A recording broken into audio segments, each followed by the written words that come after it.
McGrath, Classic Cars and Coffee, and I'm talking to Perry this morning about this 500e Mercedes. Now the it's an E500. Thank you, Perry. It's an E500. I stand corrected.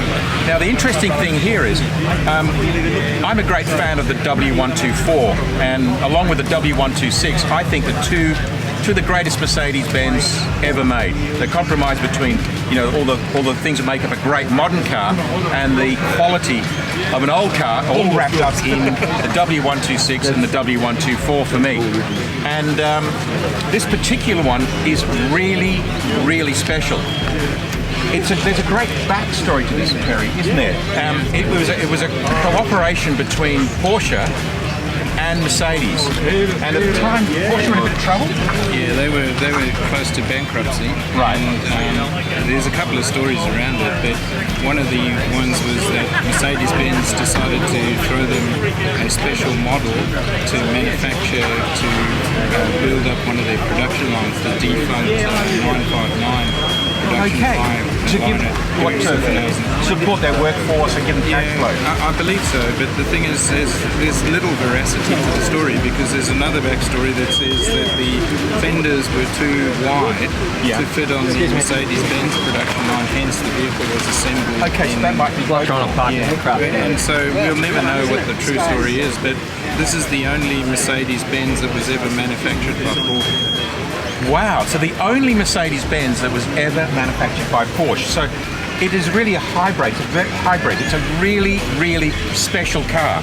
In that the base was made by Mercedes-Benz, put on a truck. In fact, the whole car was completed, wasn't it? Yeah, well, it moved backwards and forwards between single fender and the Mercedes-Benz production line and Porsche. Wow. I think about 3 times through the production. It took about 18 days to produce each vehicle, and the body panels were all manufactured by Mercedes-Benz, but they were actually assembled by Porsche.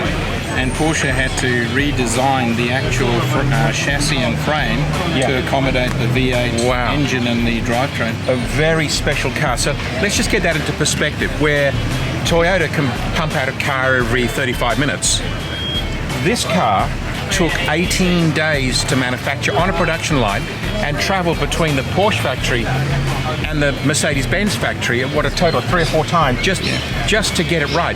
Now they made 10,000 of those. Just over 10,500, I understand. So the mass inefficiency of the manufacture of this car is literally astounding. So I think there's probably some veracity in that story that, you know, Mercedes-Benz were throwing a bone to Porsche to keep them alive. Who knows? But the thing is, they certainly cost a lot more to manufacture than what they retail. I think definitely they lost money on every one. Yeah. So let's run through the configuration. We've got a 5-litre alloy V8 engine, 4 valves per cylinder. What sort of horsepower? 300 plus? 322, I believe. That'll do it. That's enough. And then we've got a Mercedes-Benz or a Porsche gearbox? No, Mercedes-Benz drivetrain, but it comes out. It's the SL600 drivetrain mated with the SL500 power plant. And the power plant had to actually be modified in terms of the oil pan so that it could actually fit into the core. But it's not a dry sump or anything. It's still a wet sump. No, it's still a wet sump. But the sump is slightly lower in terms of capacity.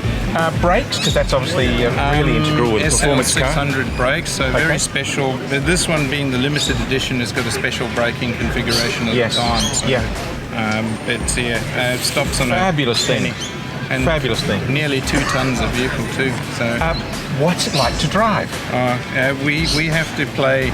My wife and I say we have to play loud music when we drive it, because you have a tendency to fall asleep because it's so comfortable. Is that right? Yeah, it's a super cruiser. So the reason why Mercedes-Benz built this was to enter the market with a luxury vehicle that could compete on par with the BMW M5. So it's a luxury sports sedan, for want of a better way of describing it.